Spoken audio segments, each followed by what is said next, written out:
Dear students, welcome back medical Vidyarthi online education. जैसा कि अभी तक हम लोगों ने पार्ट फर्स्ट में आपके जाना था, जो डिस्कशन किया था हमने आपके प्रीवियस ईयर के क्वेश्चन पेपर में। अगर हम बात करें कि जिसमें हमने जाना था आपके शॉर्ट क्वेश्चंस कौन कौन से जो आपके एग्जाम में पुटअप किए गए थे, अब हम जानेंगे कि कौन कौन से लॉन्ग क्वेश्चंस थे जो आपके एग्जाम में पुटअप किए गए थे, उनके बारे में हम डिस्कस करेंगे। जिसमें पूछा गया था ग्रेविमेट्रिक एनालिसिस के बारे में। इसके पहले पार्ट फर्स्ट में मैंने आपको बताया था कि कौन कौन से वो आपके मोहर्स मेथड थे, और मैंने ये भी बताया था कि उसमें वोलार्स मेथड्स, फजान्स मेथड्स, कई सारे मेथड्स होते हैं जो कि आपके एग्जाम में कोई भी तीनों में से कोई भी एक पूछा जा सकता है। 2023 में मोहर्स पूछा गया था, तो हो सकता है मोहर्स भी पूछा जाए, वोलार्स भी पूछा जाए, तो ये सब भी आप साथ में प्रिपेयर करते चलना। अगर अब हम बात करें नेक्स्ट आपके जो ग्रेविमेट्रिक एनालिसिस के बारे में, तो ये चैप्टर की अगर हम बात कर लें पहले तो ये चैप्टर मोस्ट इंपॉर्टेंट है, एग्जाम पर्पज से पूछा जाता है। इसमें से कई सारे क्वेश्चंस टाइट्रेशंस, कई सारे क्वेश्चन प्रेसिपिटेशंस, तो ये सारे क्वेश्चंस हैं जो आपके एग्जाम में पूछे जा सकते हैं, तो इसको भी आपको साथ में पढ़ते चलना है। अब अगर हम समझ लें कि प्रीवियस ईयर पेपर के अकॉर्डिंग क्वेश्चंस की बात करें, तो जिसमें हम जानेंगे कि आपके क्वेश्चन फर्स्ट में कि आपका जो लॉन्ग क्वेश्चन है उसमें क्वेश्चन फर्स्ट कौन सा है जो आपके एग्जाम में पूछे गए, तो जिसमें पूछा गया ग्रेविमेट्रिक के बारे में कि ग्रेविमेट्रिक एनालिसिस क्या है आपको बताना होगा। और नेक्स्ट इसमें पूछा गया उसके स्टेप कौन कौन से इन्वॉल्व हैं आपके ग्रेविमेट्रिक एनालिसिस में। तो अगर हम बात करें ग्रेविमेट्रिक एनालिसिस की, तो जिसमें हम देखेंगे ग्रेविमेट्रिक जो आपका एनालिसिस मेथड होता है यूज किया जाता है किसमें, आपके एनालिटिकल केमिस्ट्री के लिए, मतलब केमिस्ट्री में एनालिसिस के लिए क्या होता है, यूज होता है। अब अगर हम बात करें इसको डिटरमाइन क्यों किया जाता है, डिटरमाइन तो क्वांटिटी, किसकी क्वांटिटी, आपका जो सैंपल होता है, या हम कह सकते हैं जो आपका सॉलिड पार्टिकल्स होते हैं, जो आपको सॉलिड्स होते हैं, उसमें आप कह सकते हैं जो मास होता है, वेस्ट होता है, उसको एनालिसिस करने के लिए, एनालाइट करने के लिए इसका क्या किया जाता है, यूज होता है। अब अगर हम बात करें इसके एग्जाम्पल, तो एग्जाम्पल में हम देखेंगे इसके कह सकते हैं कि मेजर करते हैं क्या, सॉलिड सस्पेंडेड जो उसमें आपके सॉल्यूशन में होते हैं, आपके सैंपल में होते हैं, वाटर सैंपल में, उसके लिए हम क्या करते हैं, इनको मेजर करने के लिए हम इनका यूज करते हैं।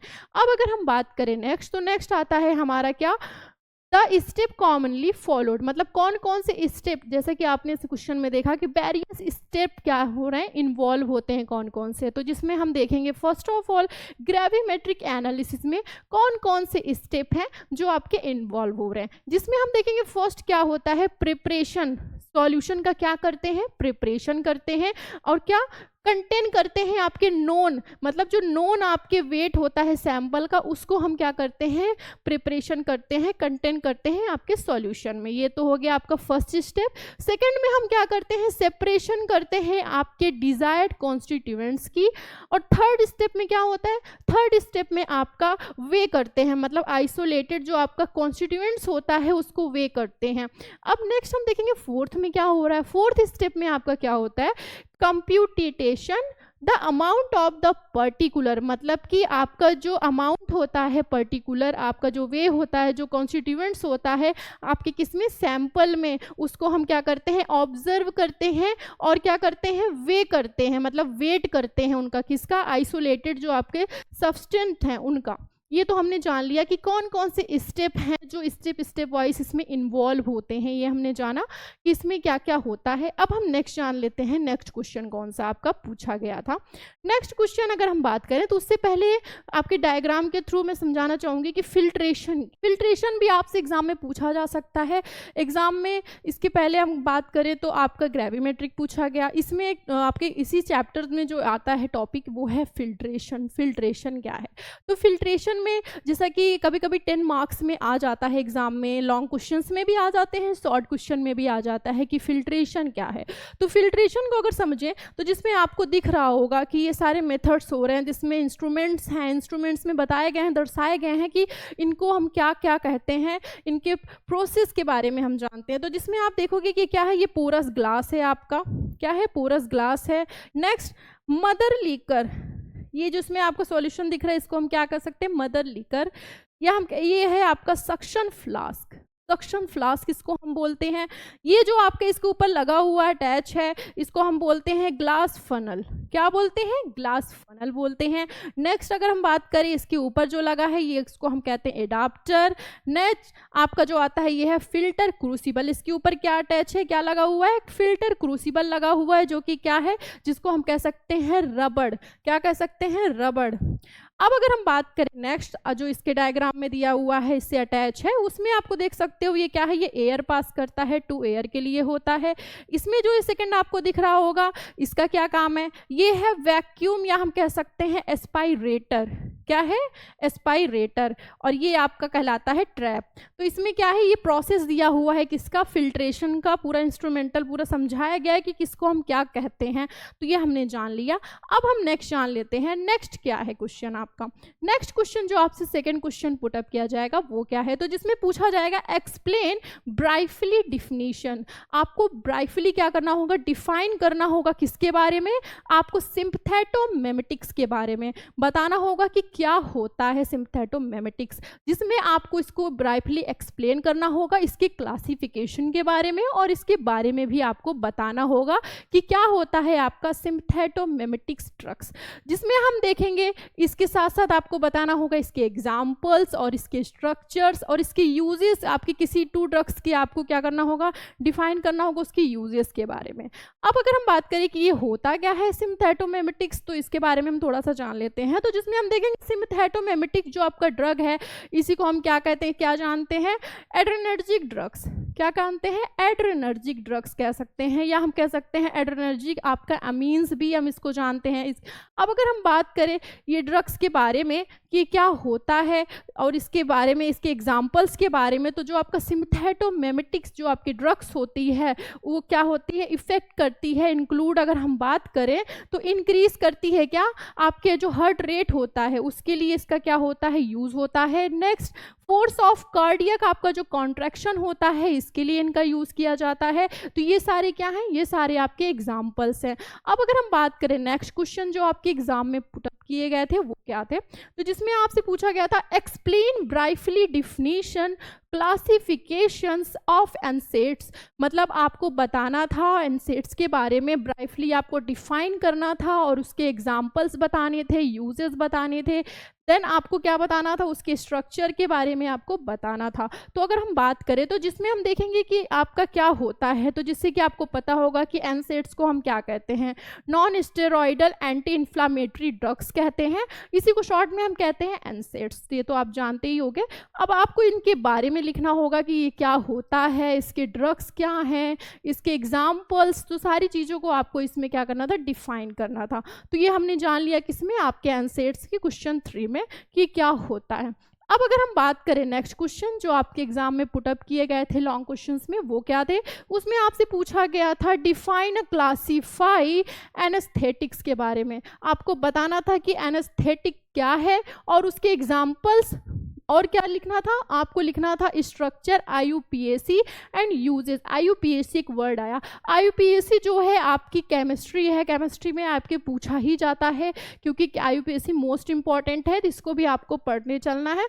और उसके यूजेस, थायोपेंटाल सोडियम ड्रग है जो आपके, उसके यूजेस के बारे में भी आपको लिखना था।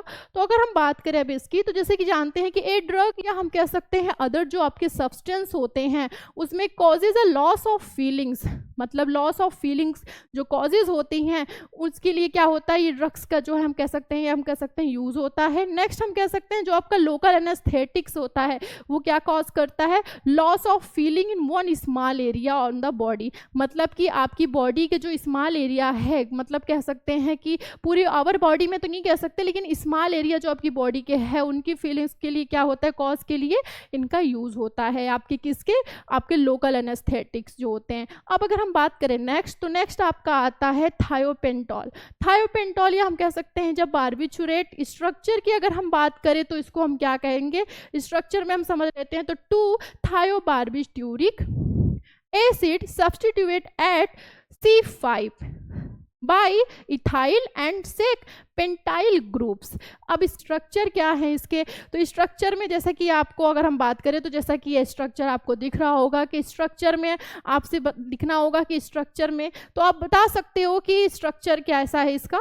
तो आप स्ट्रक्चर भी इसको आप ध्यान से देख लो, अगर एग्जाम में आता है तो आप इसको बना सकते हो। अगर अब हम बात करें नेक्स्ट, तो आपका आता है जो क्वेश्चन आपका पुटअप किया गया था वो कौन सा था, जिसमें आपसे पूछा गया था explain various source of impurities pharmaceutical impurities, आपके चैप्टर 1। अभी तक आपने जितने भी क्वेश्चंस देखे होंगे, मोस्ट ऑफ ऑल जो क्वेश्चंस पुटअप किए गए हैं एग्जाम में वो मोस्ट ऑफ ऑल आपके ग्रेविमेट्रिक एनालिसिस के चैप्टर से पूछे गए हैं, और आपके चैप्टर फर्स्ट लिमिट टेस्ट हो गया, जैसे कि फार्मास्यूटिकल इम्प्योरिटीज हो गए, तो ये सारे आपके चैप्टर 1 से पूछे गए। तो हम देखें अगर एक तरीके से ये दोनों मोस्ट इंपॉर्टेंट चैप्टर हैं तो इसको आपको अच्छे से पढ़ के जाना एग्जाम में। अब अगर हम बात करें कि इम्प्योरिटीज इन आपके फार्मास्यूटिकल्स में, आपके ड्रग्स में इम्प्योरिटी की, तो जैसा कि हम बात करें तो आपको जो ऑर्गेनिक आपकी इम्प्योरिटीज होती है वो कैसे आपके कैसे बढ़ती है, आपकी स्टार्टिंग मटेरियल्स होते हैं तो उनसे कैसे बढ़ती है आगे, जिससे कि आपकी जो ड्रग्स होती है उसमें इम्प्योरिटी आ जाती है।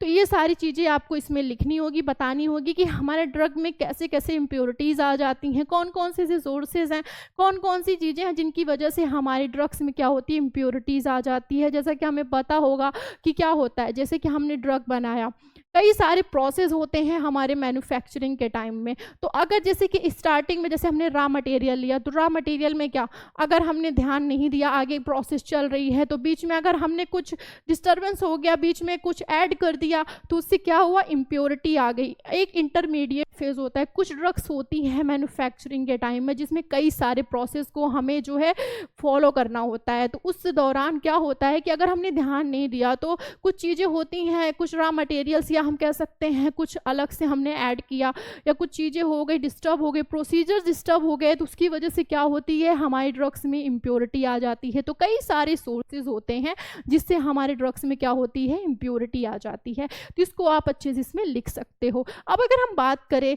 आपका क्वेश्चन 6 जो आपके एग्जाम में पुटअप किया गया था वो क्या था, तो एक्सप्लेन ब्राइफली डिफिनीशन क्लासिफिकेशन, मतलब आपको ब्राइफली डिफाइन करना होगा विथ क्लासिफिकेशन के साथ, किसके बारे में, एंटी मलेरियल एजेंट के बारे में आपको अच्छे से डिफाइन करना है, उसके क्लासिफिकेशन के साथ विथ एग्जाम्पल के भी साथ। अब हम समझ लेते हैं anti malarial agent. Anti malarial agent क्या है, तो एंटी मलेरियल एजेंट, तो एंटी मलेरियल जो आपका ड्रग है वो हम कह सकते target and mechanism of action, इसके मैकेनिज्म ऑफ एक्शन की बात कर लेते हैं। तो आप क्या देख सकते हैं, मैनी लाइक क्लोरोक्विन आपका क्या है, ड्रग है, या हम सेकेंड ड्रग की बात करें तो एमोडाइक्विन, ये भी क्या है, ये भी आपका ड्रग्स है। तो ये सारे क्या हैं, ये आपके ड्रग्स हैं जो कि आपके यूज़ किए जाते हैं किसमें, आपके एंटी मलेरियल एजेंट में। तो इन सब के बारे में भी आप पढ़ लेना कि क्या होते हैं, इनके क्लासिफिकेशंस। तो ये तो मैंने आपको शॉर्ट में बताया कि ये ड्रग्स हैं, इनके बारे में आपको पढ़ना है। अगर आपको एग्जाम में लिखना है तो फर्स्ट ऑफ ऑल सबसे पहले आपको डेफिनेशन लिखनी होगी, क्लासिफिकेशंस लिखने होंगे, और उसके एग्जाम्पल्स को भी आपको बताना है कि एग्जाम्पल्स में कि मतलब कि एंटी मलेरियल एजेंट्स का एग्जाम्पल क्या है। तो ये भी आपको अच्छे से लिखना है एग्जाम में, अगर आपके एग्जाम में ये क्वेश्चंस पुटअप किए जाते हैं। अब अगर हम बात करें नेक्स्ट क्वेश्चंस जो आपके एग्जाम में पुटअप किए गए थे वो क्या थे, तो नेक्स्ट आपसे पूछा गया था define and classify diuretics drug with example. तो आपको डायूरेटिक्स ड्रग्स के बारे में बताना था विथ उसके एग्जाम्पल के साथ। तो डायूरेटिक्स ड्रग की अगर हम बात करें तो ये क्या होता है, तो डायूरेटिक्स ड्रग्स में जैसा कि आपको दिख रहा होगा, increase the flow of urine, क्या करता है, बढ़ा देता है किसके फ्लो को, आपकी यूरिन के, मतलब कि इंक्रीज करता है फ्लो ऑफ यूरिन को। उसके बाद क्या होता है, दे आर कॉमनली, जो इसका यूज किया जाता है ट्रीटमेंट के लिए वो क्या है, एडिमा। नेक्स्ट कह सकते हैं हाइपरटेंशन और हार्ट फेलर के लिए होता है। नेक्स्ट टिपिकली जो इसका फार्माकोलॉजिकल ग्रुप की अगर हम बात करें तो इसमें क्या होता है, कंसिस्ट ऑफ 5 क्लासेस होते हैं, जिसमें आता है thiazide diuretics, next lobe diuretics, potassium, next आपका आता है diuretics, osmotic diuretics and carbonic, आपका आता है एनहाइड्रेस इनहिबिटर्स। तो ये सारी क्या हैं, आपके क्लासेस हैं। ये हमने जाना कि डायूरेटिक्स क्या है और अच्छे से डिफाइन करके आप इसको एग्जाम में लिख सकते हो। अब हम बात करें अगर आपके नेक्स्ट क्वेश्चन जो आपके एग्जाम में पूछे गए थे, क्वेश्चन 8 क्या पूछा गया था आपसे, तो क्वेश्चन 8 आपका जो आप पूछा जाएगा वो है explain sedative hypnotic agent with example. तो आपको इनके बारे में बताना है। मोस्ट इंपॉर्टेंट क्वेश्चन है, अगली बार पूछा गया था तो इस बार भी पूछा जा सकता है, तो इसको भी आपको अच्छे से पढ़ लेना है। अब अगर हम बात करें क्या होता है, तो आपका जो सिडेटिव और हिप्नोटिक्स जो आपके ड्रग्स होते हैं, जैसा कि आपको इस डायग्राम में समझ में आ जाएगा कि होता क्या है। तो इसमें अगर हम जाने तो जिसमें आपका जो सिडेटिव और अब जो हिप्नोटिक होता है, आपका जो ड्रग होता है उसका जो यूज़ किया जाता है ड्रग्स का, कह सकते हैं किसमें होता है, आपके सीएनएस की जो एक्टिविटी है उनके लिए यूज़ होता है। अगर हम बात करें कॉमनली जो यूज़ होता है ये एब्यूज़ के लिए यूज़ किया जाता है।